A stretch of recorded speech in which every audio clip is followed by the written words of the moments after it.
Hello viewers, welcome to the Road to 2018 elections. My name is Lovejoy L Jay Mtongwiza. I'm your host for this program.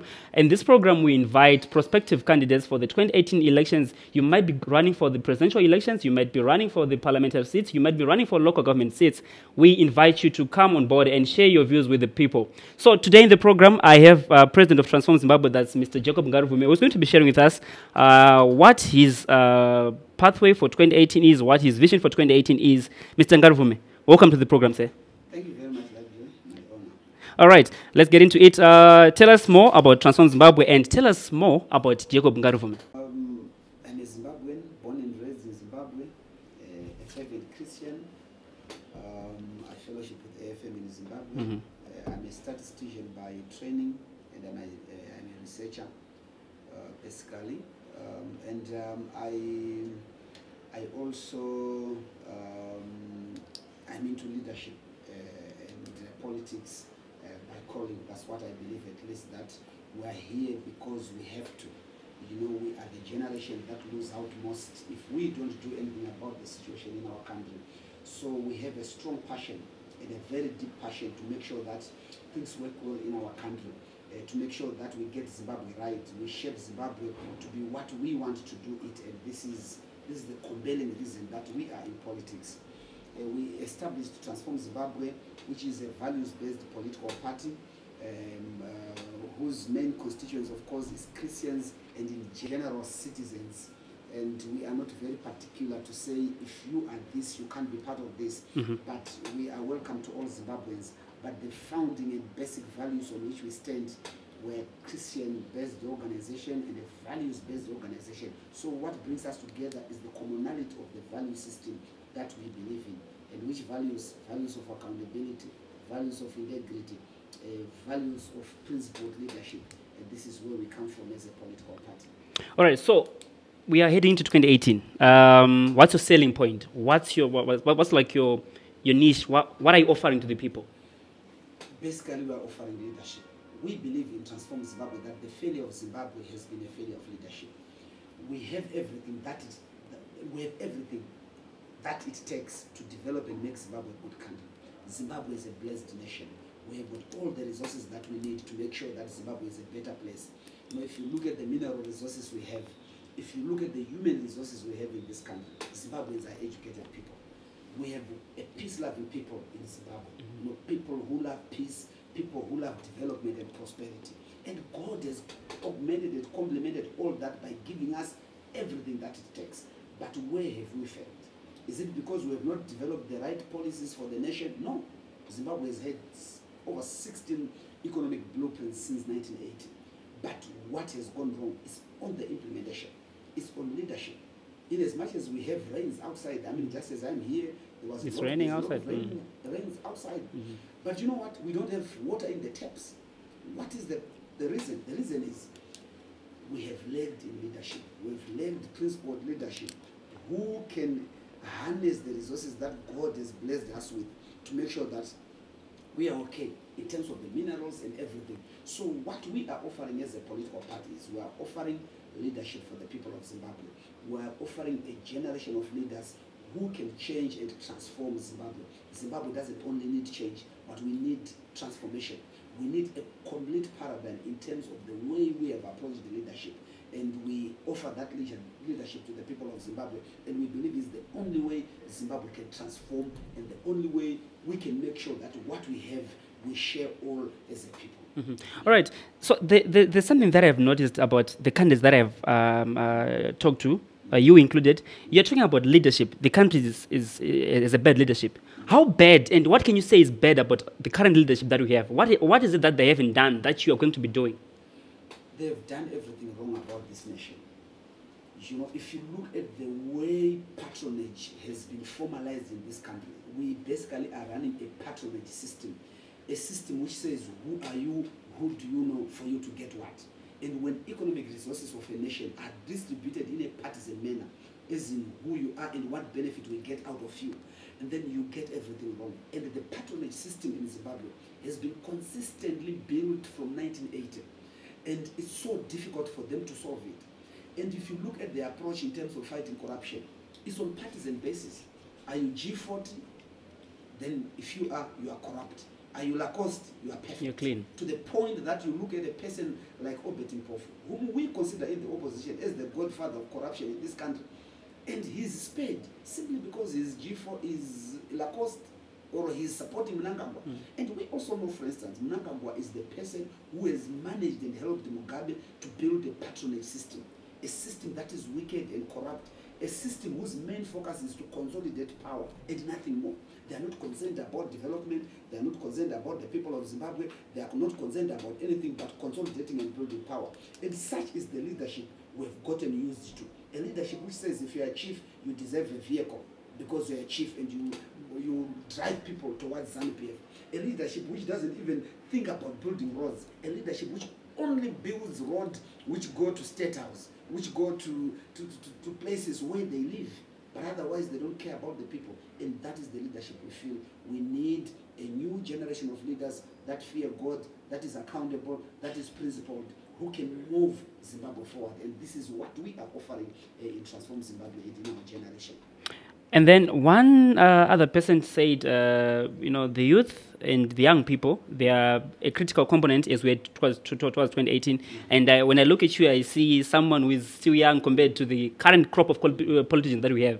How critical, especially from your point of view, from your part, are the youth in this 2018 era that we are in? How are they going to shape the future compared to the previous elections? Excellent. Do I look 93? Definitely nowhere near that. Okay, fine. Okay. Yes, young people are very important in this election. And for your own information, this election actually marks nearly 40 years since independence. This is like a generational election. We are 40 years away from 1980. So in other words, Zimbabwe is welcoming a completely new generation from the liberation movement, from the time we won our independence. And as a nation, we need to respect that. We need to accept the fact that this is time for another generation. You see, these are Zimbabweans. We're a generation of Zimbabweans. I was born 3 years before independence. We need to acknowledge that Zimbabwe can't be stuck in our past. We celebrate our past. We celebrate the liberation movement. I'm one of the greatest fans of the liberation movement. I always say to my wife, you know what, Nyasha, if I was born a couple of more years before independence, I would have left you to go to the liberation struggle to fight for our nation. This is what we need. We make no apology about fighting for freedom, but we also need to know that as a nation, we must progress. From the ideas of the liberation struggle, we must evolve and accept that a new generation is arising in our nation and they must get an opportunity. And of course, this year, we'll obviously see a lot more younger people influencing it, and people who have not been part of the liberation struggle, who have only read about it. But it's also their time to decide who they want to govern them and how they want to be governed. And that we need to accept. I mean, if you look at the generation of leaders who have had, President Mugabe, he did his part in his days and years. But if you look at it now, he had outlived his usefulness. And President Mnangagwa is 75. He's not 15. He's not 35. He's 75. And a man who's 75 years is a senior citizen. And what do they represent? They represent the past. They represent ideas of the past. And I think this is time now we need to move forward. And this election is very critical because it's an election that is seeing us from the young generation participating and taking a leading role also. So all right. the vote is very critical. One of the things that is bedeviling this country is definitely is corruption. You are coming here and you're saying you want to transform Zimbabwe, and we need to see transformation in Zimbabwe. How are you going to tackle the issue of corruption as Transform Zimbabwe? Yes, that is very critical. That is very critical. If you look at the corruption we have in this country, it has gone beyond a cancer. The system on which we sit in terms of governance and decision making is a corrupt system. Awarding of tenders. Everything is rooted in the malice of corruption which this patronage system has created. And it's not going to be easy, but we have a plan. Number one of the key things that you need to look at where corruption has hit hardest and has affected our economy. So where is it hard? Right. If you look at it, I mean, with the issues of overspending in our government, on our budget, overspending, you see, and we overspend because there are lots of ghost workers, for instance, in our civil service. There are lots of people who don't need to be where they are in our civil service. You need an audit, number one. And then when you do that audit, the next thing that you need to do is you make sure that you deal with workers who are not necessarily sufficient. And then you also look at the parastatals. Parastatals are a very key component in terms of raising the revenue for the nation. And all our parastatals have been completely run down. And one of the things we will do as Transform Zimbabwe is, number one, we need to make sure that we look at the parastatal regime in our country and say, okay, which ones can we salvage and raise up again? Then we pick on those and then we try to raise them up the way they are without drastic changes. But some of them are beyond repair. How do we tackle them? We need to privatize them. Some of those parastatals, we need to privatize them. But of course, that corruption, the way we would want to deal with it is to say, okay, if we privatize them so that the state doesn't run them, but they become professional and proper businesses, then the better.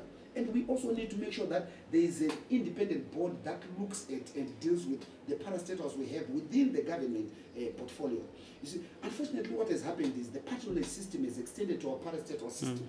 You see, and it's very unfortunate.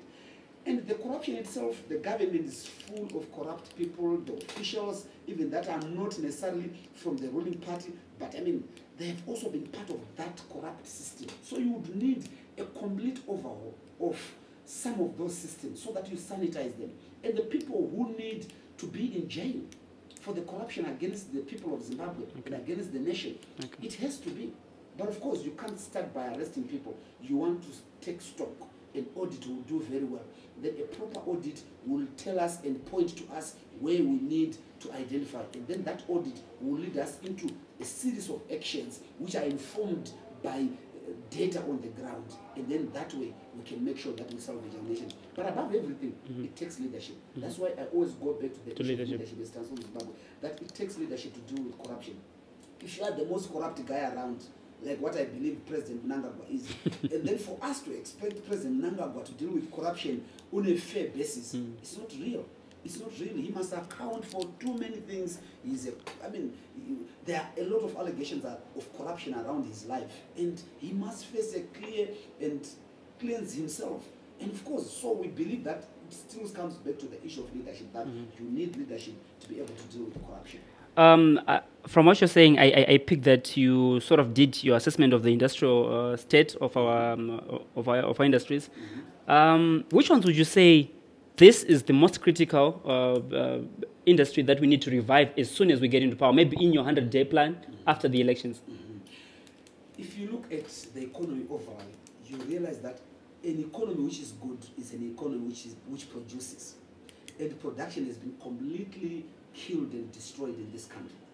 You need, I was looking at a pack of toothpicks at home this other day, and then after a meal, then I looked underneath it, it was written made in China. A pack of toothpicks made in China. Can we pull sticks and prepare some toothpicks?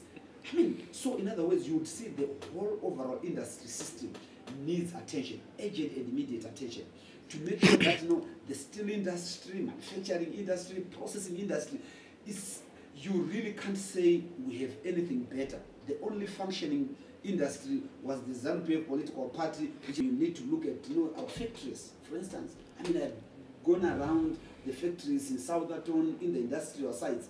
It's pathetic.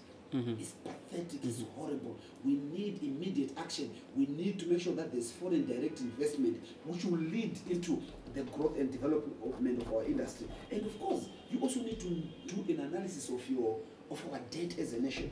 Because what has also hampered on that industry, besides the corruption, is, we've borrowed to consume, not borrowed to produce. You see, and because we've been getting credits and then using them to buy stuff for villagers so that they vote for Zanu-PF, and that has killed us as a nation. So you need then to make sure that you look into the industry. How do you attract foreign direct investment? You do an analysis of the debts which the industry of Zimbabwe has accrued, and then how do you deal with it? And this is what we have developed and packaged in a manner that we are competent, the people of Zimbabwe will be proud of. Foreign direct investment. Everyone is talking about, we will make sure that there is foreign direct investment. What distinguishes is what you're going to be doing, the strategy that you're going to be using in attracting FDI with the rest of the parties that are there? The first thing, I come back to my earlier point, is leadership. You see, For us to attract foreign direct investment, there are things that we got to do right. We need to have the right leadership, which can create the right environment. Because the whole issue and essence of foreign direct investment is about the environment that you create. Does it sustain donors to be willing to invest, investors to be willing to invest in that environment? And that comes from leadership again. That's why I say, if you look at ESAP, for instance, ESAP worked very well in other countries where it was properly implemented. But for us, it was a complete disaster in the 90s. So, but where is that coming from? It's coming from leadership. So for foreign direct investment, the key rules and tenets of foreign direct investment is make sure that you secure property rights, you respect the rule of law, you are consistent in your policy. But those come from leadership. Do we have the right leadership which can maintain that environment? And this is what we are offering in Transform Zimbabwe. We've got a completely new generation of leaders whose hands are not tainted, whose hands have not been mingled and and confused and polluted in the evil and ills that have destroyed this country.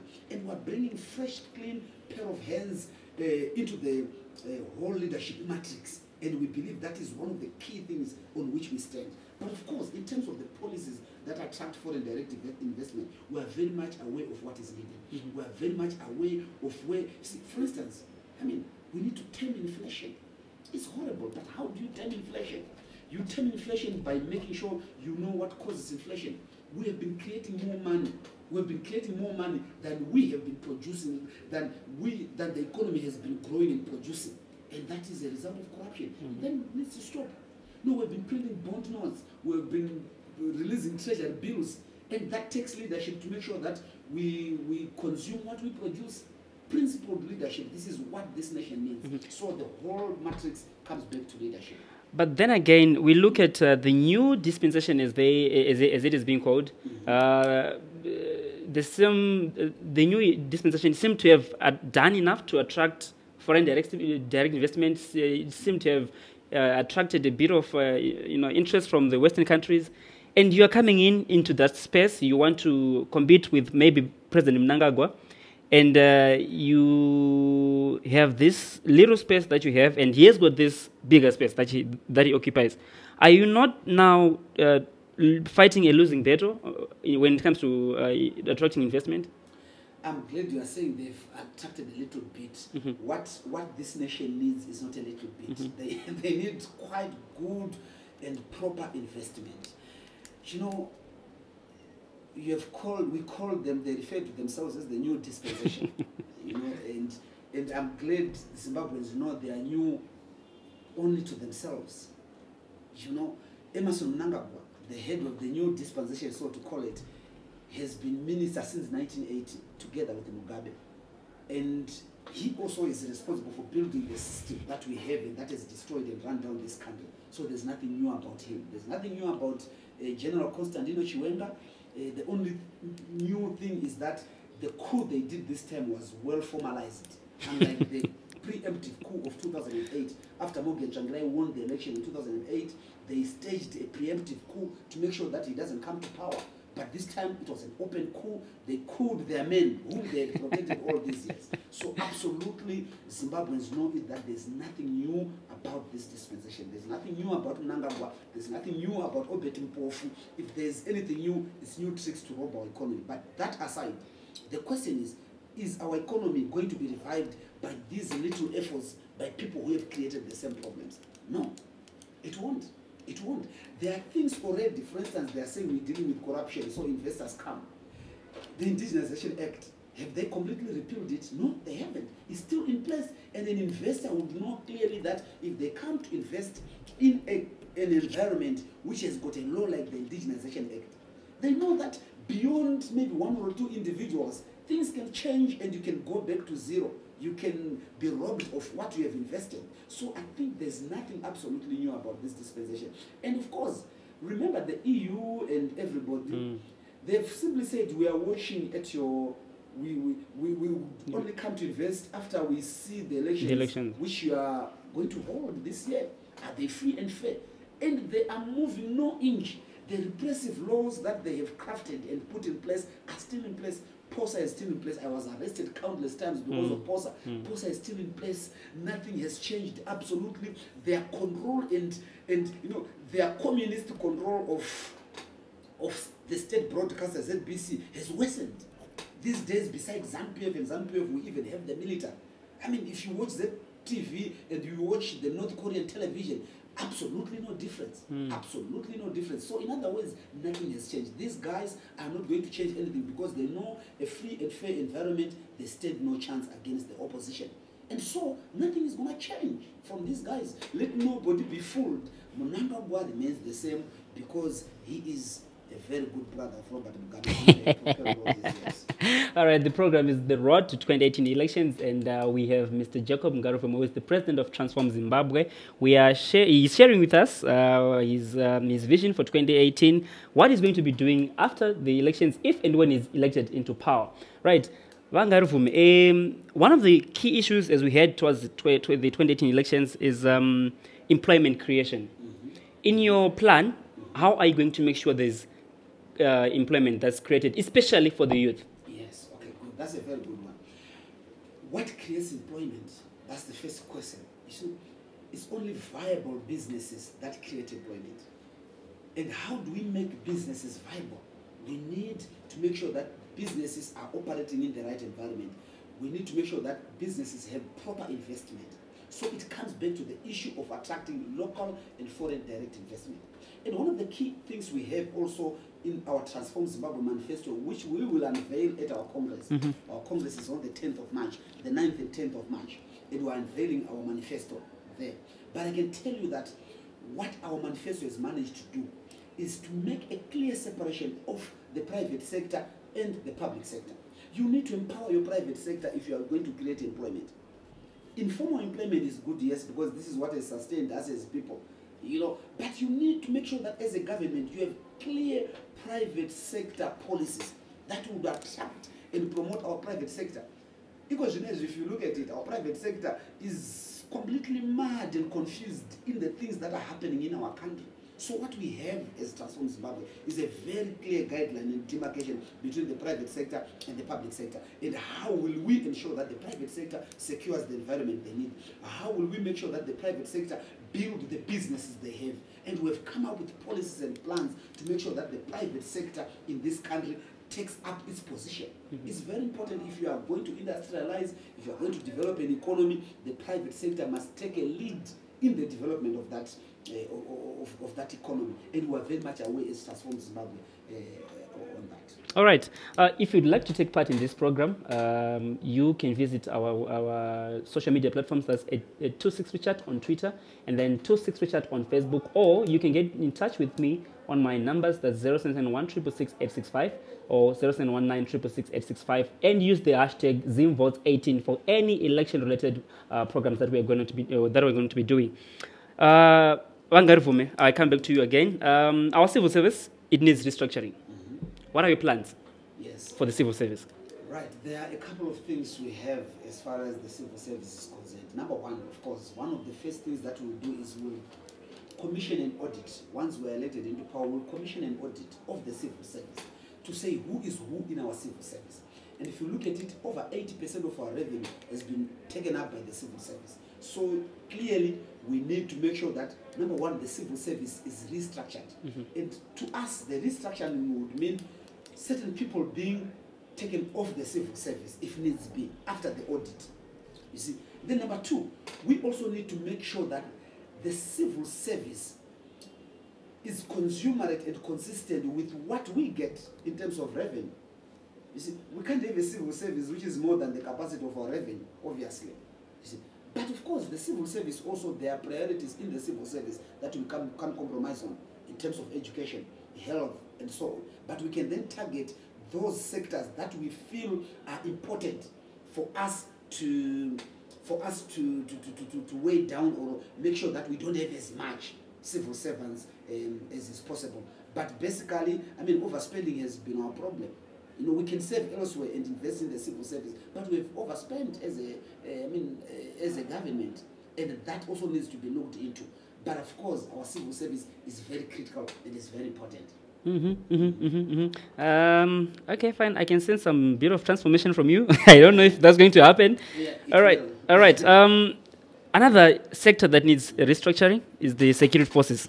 Yes. Yes. As Transform Zimbabwe, how are you going to transform the security service? We basically need to build a professional security sector. We need a professional security sector which respects the constitution of Zimbabwe. I think one of the tragic things we have had in our security sector is that, you see, in as much as maybe on paper, the security sector in this country has sworn allegiance to the constitution, I think they have sworn allegiance to individuals. Or maybe And to a that- party. To a party. A party. And that needs to change. The second major coup in Zimbabwe, the last coup that deposed Mugabe. If you look at that coup, the basic and essence and the foundation of that coup was in fact factionalism within the ruling party Zanu-PF. And when Chiwenga announced to the nation that we are intervening, he said we are intervening to stem out, what did he call them? What elements? Criminal elements around Mugabe. They were clearly moving in from another faction within the ruling party. And that needs to end. If we are going to transform our our security sector, we need a completely different approach. We need an approach that respects the constitution of Zimbabwe. And we need also the security sector to swear and say, they will only, if they are given command even from the commander-in-chief, they will only accept it, they will accept lawful instructions. If the commander-in-chief sends you to kill and butcher people in 2008 in a runoff, you don't want to do that. You don't want to do an illegal act, But an unlawful act. let's say you're elected into power, if and when you're elected into power, and you become the commander-in-chief, wouldn't you want something, some form of security from the army, knowing that, I've got these guys under my reps? No. I need them to serve the people of Zimbabwe. And they serve the people of Zimbabwe regulated and guided by the constitution of Zimbabwe, which I swear allegiance to as Jacob Ngarivhume, the president of Zimbabwe. So it's very critical that any allegiance I direct it to the people through the regulation of the constitution of Zimbabwe. And this is what we have lagged. And this is the leadership we have lagged as a people and as a nation, that we've thought about ourselves. The moment I'm elected president, I think about myself. And this is because I'm an Emerson Mnangagwa, and there is a lot of talk around Gukula issues that I'm not comfortable with. There's a lot of talk about people who have disappeared that I can't properly explain. And so I need the protection of the security sector. That's the tragedy. But when there is good leadership and clean leadership, you start on a clean page. You respect the people of Zimbabwe. You have nothing to hide away from. And this is the restructuring that we are looking at. To say, you don't want the security sector. I wouldn't want the generals to come to a Transform Zimbabwe Congress. We have not even invited them. When we were drawing up our list of delegates, we have said we are not inviting Valerius Vanda, commander of the Defense Forces. We are not inviting him because he can't be partisan. He can't be seen to appear at a Transform Zimbabwe Congress. It's very important for him to appear on national business, not on a Zanu-PF Congress, not on an MDC Congress. But if you look at it at the last Congress, the full command of the security sector was at the Zanu-PF Congress. That's unacceptable. Maybe they were just friends of the president. No, it's not about friends. I can make friends with Valerius. I can make friends with them, but they don't have to come at our Congress, representing the security sector at that Congress. No, that's not it. So we need to move away from that way of governance. And the only way we can do it by making sure that we've got a good leadership which swears allegiance to the people of Zimbabwe, guided by the constitution of the nation. All right. One of the key issues, again, as we head towards the 2018 elections, I'm glad you mentioned it in passing, but I will come back to it. You talked about the Gukuraund issue. So this country needs healing. It needs national healing. So we have got the likes of Gukuraund, 1. We have got the 2005 Marambachina, 2. We have got the 2008 post-election, pre- and post-election violence. And then so I talked about the Marambachina as well. Those 3, they are critical elements that need to be, looked at. How are you going to look at those? How are you going to deal with, especially Gukuraund? Yes, I think there's no two ways about looking at moving the nation forward as far as the things that have happened in the past happened. One of the key things is to look into the issue of the truth. You see, justice is a very key component. You can't move forward unless there's justice. The people who suffered the evil need and deserve justice. It's very important. We need to make sure that justice is served. And how do we do that? The first thing is we must confront these things and tell the truth about it. And as long as there's no truth about Gukura Wundi, as long as there's no truth to say what happened and who did what, and if anybody is to be forgiven, then they can only be forgiven on the basis of the truth. But the truth has never come out. And they give these blanket statements to say, let bygones be bygones. I killed you, so forget about it. Let's build and rebuild the nation. You can't do it like that. We've got relatives and friends who lost people during Gukura Wundi. We have got relatives and friends who lost people and friends during the 2008 violence at Mrabachina. So the approach we need is to say, let's go back and establish a proper commission. And that commission will give recommendations. And the families of those involved will also give their input and what they want. You know, we must go back to that. Transitional justice is very critical. And the victims and their families, they play a key role. Their voice can't be overestimated or underestimated. I mean, can't be underestimated. They must tell us what they want. And they give their input. And our laws should also inform us on how to act. We must respect our laws. There's What the do they say? National Peace and Reconciliation Commission. There's the National Peace and Reconciliation Act that was put in place recently. You see, Your those comment? are shenanigans created by people who have committed wrong against the people. Because there's never been seriousness on implementing anything. So lack of political will. There's no political will. And the problem is the people who insinuated and, the people who committed those ills against the Zimbabweans are the ones who are trying to solve them. And obviously you know it. You know you are hugely and seriously and critically exposed. They can't competently talk about Gukura Wundi. Mnangagwa and his cabinet can't competently talk about Gukura Wundi because they are accomplices. They are the people who are responsible for Gukura Wundi. So, and as long as we have people like that, then there's nothing new, nothing will happen. But we need a serious approach. We need to engage the churches. We need to engage traditional leaders. And then they give us guidance according to our cultural and traditional norms. Our culture is rich. They can tell you when you murder and kill innocent people like that, how would reparations be dealt with? How are you dealt with? And we need to involve and engage church leaders, traditional leaders. They give us guidance on moving forward. And that guidance must be free and not coerced. I mean, if you look at what is happening, everything is coerced. The grace gathers, Maposo Stadium, they are saying one thing, the next day Mnangagwa is break, they are saying the other thing that goes with Mnangagwa. And, traditional leaders, the same thing. Everybody manipulates and use our traditional systems and structures, which are very respectable. So we'll give respect to our structures and systems in the tradition, and then they'll guide us on how to deal with Gukura Wundi. All right, great. This is the program, The Road to 2018 Elections. I have Jacob Ngarivhume, President of Transform Zimbabwe. And like I said earlier, engage with us if you'd want to talk to us, if you'd want to be part of the program. If you're an aspiring MP, you could be aspiring presidential candidate, or you want to take part in the local government elections, you can just get in touch with me. That's 0771 666 865 or 0719 666 865. Right, Mr. Ngarivhume, we now move on to the issue of the alliance. We have got 89 parties as of yesterday that have confirmed their participation in the 2018 elections, and you have got yours, which you call the MDC Alliance. Right. What's your position on that? How critical is your party or your input into the alliance, and how many can I say constituencies have you been allocated into the alliance? Okay, very good one. Now, let me talk about the MDC Alliance first.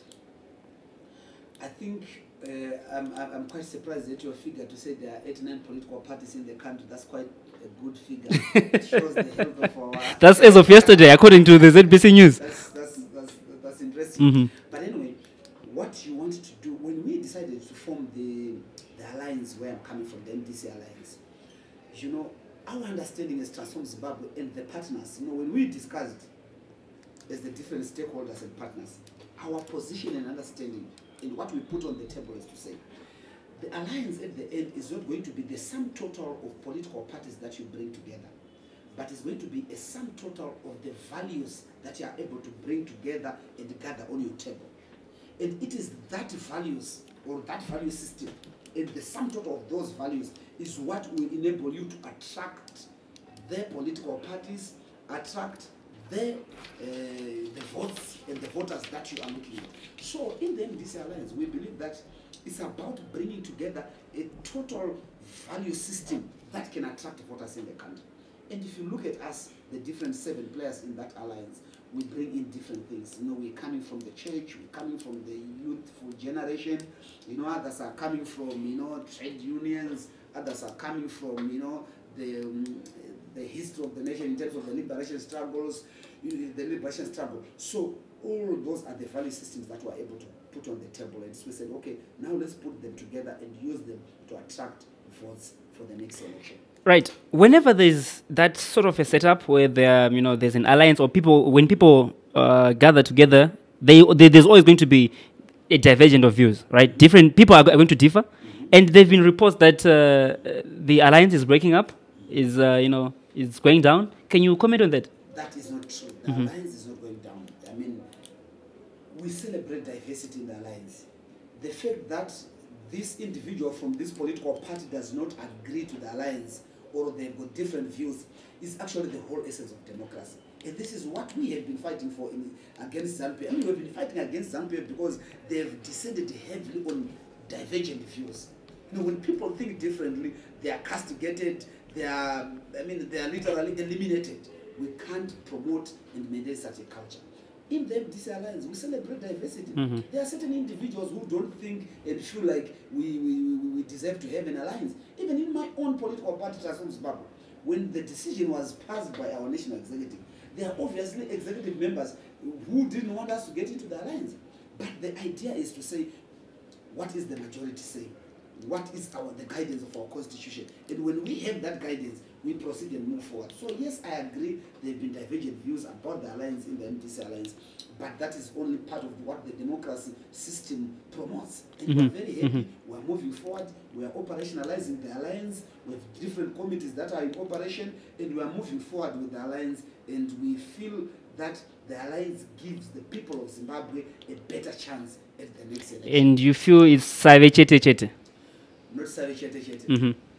You know, Zimbabwe Chete. Okay, fine. The reason why I said that is because they've been talk about the succession plan within the alliance, and then there's President Tsvangirai. Okay, can I say? Is it President Tsvangirai? Yeah, President Tsvangirai, right? And then there are some people who are trying to replace him or succeed him, and jeopardize the whole setup for the alliance. The succession issues of the MDCT can be taken to the MDCT, but as far as the alliance, but they affect the alliance. Yes. So my comment would be on the alliance, but as far as the alliance is concerned, Lovejoy, if you look at it, the alliance is very clear in terms of what we are doing. In terms of the leadership of the alliance, we are agreed that Mr. Tsvangirai is the candidate of the alliance. He is the presidential candidate of the alliance as of now, and that is the position. And we all are happy with him.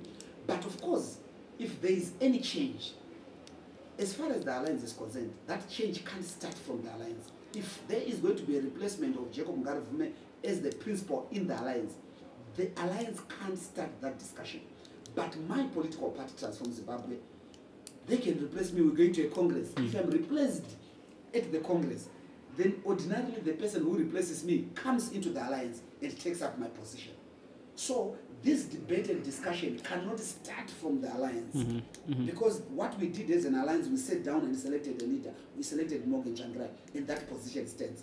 If there is any change, that change can only start from the party where we are coming from, not from the alliance itself. So as far as the operational route of the alliance is concerned, we are very clear. There's absolutely no confusion. But would you want to succeed President Tsvangirai in the event that he can't lead anymore? That decision, for your own information, will be taken by the alliance. We sit down and we decide who takes over. And whoever is selected by that process, based on our parties and the support we get, then they are... But individually, would you feel like, yes, I want... I'm president of a political party. A successful and vibrant political party. So, my fate lies in the hands of the people of Zimbabwe and the parties that represent us. And I think that's the more proper way to move forward. And of course, let me also say, Mr. Shangrai is currently the head of the alliance, and this is how we are moving. There has not been any change. But of course, I'm at the service of the people of Zimbabwe because I need a political party. Recently in Mutare, I understand Nelson Chamisa made remarks that the alliance was going to benefit from a $15 billion fund from President Trump. Did you guys discuss about that, or it was his own making? I was part of the U.S. trip Okay. to the States. I mean, the alliance trip to the States. And I think we are very clear that no such promise was given by Mr. Trump, by President Trump. And we are very clear that this is not the position. So I think his words, that's what I believe as an individual, that maybe his words were taken out of context, or maybe I think it was just a hit of the moment. Yeah, because it's on record. It's on record, but you know, in the heat of the moment, as he's addressing a crowd, you know, he says something that necessarily is not meant to be what it is. So I mean, I'm pretty sure the correct position is known by us in the alliance and by the American government and everyone. So I mean, I hope that has been since clarified, and of course that question can always be taken back to Mr. Chamisa to clarify it, to say what he actually meant by that. Interesting. All right, let's talk about, there was a talk about GNU, the possibility of a GNU between the ruling party and maybe the alliance and other opposition parties. Do you think there should be a GNU now, or there should be a GNU after the elections? If ever we're going to have a GNU. There are no discussions about the GNU that I am aware of. I think principal in the alliance, and there's not been any discussion about a GNU. I think that is very important. I need to put across that to the people of Zimbabwe. And usually, these talks and ideas about a GNU and so on, they can divert the focus of the people of Zimbabwe from dealing with Zanu-PF at the next election. You know, these are discussions that are meant to make Zanu-PF more acceptable, that they can work with the opposition, they can do A, B, C, D. That is completely unacceptable and beside the point. I think the people of Zimbabwe need to prepare for a watershed election, and this is what we are doing. We are in the alliance to prepare for the election. We are trying to find each other with different partners and players so that we give the people of Zimbabwe the best chance ever. And we believe the actions that we have taken up until now, especially this year, I think it's the first time that we are approaching this election with an alliance. And I think it gives the people of Zimbabwe a far better chance than they have had in the past. And that chance, of course, mind you, Zanu-PF has lost elections in the past, but the transfer of power has been the challenge. And so with a combined effort by the people of Zimbabwe, we can do better this time, and this is what we are focusing on. There are absolutely no discussions about the GNU, and we are seeking the mandate of the people of Zimbabwe to lead. And if we win the election, we lead. We will not invite a failed to come to be part of that stake. Not at all. That's why this country has been ruined. It has been ruined by Zanu-PF, and the Zimbabweans deserve a new leadership, and we will provide that leadership when we win the election. All right. And let me quote you. You said Zanu-PF has lost elections in the past, and you know, they've used unorthodox means to stay in power. Yes. With the military intervention that happened in November last year, do you think the current crop of leaders in Zanu-PF can accept a defeat in 2018? That's a very good question. You see, there are several systems that we've been trying to put in place, and we've also been insisting that it's not enough for Mnangagwa to say it's a new dispensation. But we need to dismantle the systems and structures that do not protect democracy and promote democracy, which we have in the country. You know, the way the military relates with the state is very important. It's very important. And these are some of the reforms we have been fighting for. So we've got a whole set of reforms we have been pushing for to make sure that we have before the elections. And as far as that we are concerned, we feel the push for electoral reform is a debate that needs to continue going on. And it's a fight that we still need to maintain. It's a fight we need to promote up until the election itself. So we are very much aware that there's this. The Zanu-PF of 2008 and the Zanu-PF we have today are also slightly different, because this Zanu-PF we have today is compromised. You know, when Mnangagwa assisted Mugabe in the preemptive coup of 2008, there was still a lot of unity. But the Zanu-PF you have today is completely dysfunctional, completely destroyed by factionalism. You know, the G40, the Lacoste, now we understand there are also further divisions between the Lacoste factions. So it's a divided Zanu-PF. And I think that will actually help us consolidate and quickly take over after winning. And we are also pushing for reforms that will enable us to. And remember also now, the Mnangagwa regime is trying to engage the international community.